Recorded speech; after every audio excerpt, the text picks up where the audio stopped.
పార్వతీపురం మన్యం జిల్లా కొమరాడ మండల కేంద్రంలో మహిళలు ఖాళీ గ్యాస్ బండలు కట్టెలు తలపై పెట్టుకుని గ్యాస్ రేటు పెంపు నిరసన కార్యక్రమం నిర్వహించారు. వంట గ్యాస్ 60, వాణిజ్య గ్యాస్ 115 రూపాయలకు పెరగడం మహిళలపై భారమని సిపిఎం జిల్లా కమిటీ సభ్యుడు కొల్లి సాంబమూర్తి తెలిపారు. కేంద్ర రాష్ట్ర ప్రభుత్వాల వద్ద సమస్యను చర్చించి రేటు తగ్గించాలని, భవిష్యత్తులో అవసరమైతే పెద్ద ఎత్తున ఆందోళనలు చేపడతామన్నారు. ఈ కార్యక్రమంలో మహిళలు, స్థానిక కార్యకర్తలు పాల్గొన్నారు.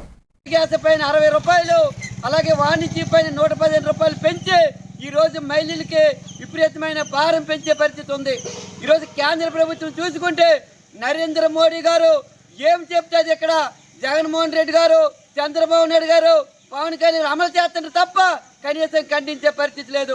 ఈరోజు చూసుకుంటే ఇరాన్, ఇజ్రాయిల్, అమెరికాలో యుద్ధం జరుగుతుంది కాబట్టి ఈరోజు గ్యాస్ రేట్ పెంచమంటున్నారు. ఒక పక్క నరేంద్ర గారు మాట్లాడితే ఈరోజు చమురుల కొరత లేదు, గ్యాస్ కానీ డీజిల్ కానీ కొరత లేదని చెప్తున్న సందర్భంలో మరి గ్యాస్ రేట్ ఎందుకు పెంచారని తెలియజేస్తున్నాం. ఇలాంటి సందర్భంలో మహిళా దినోత్సవం రోజు మహిళలకు గిఫ్ట్ ఇచ్చారని తెలియజేస్తున్నాం. కాబట్టి ఇప్పటికైనా ఈరోజు యుద్ధ సాకుతో ఇలాగ గ్యాస్ రేట్ పెంచి మహిళలకు ఇబ్బంది పెట్ట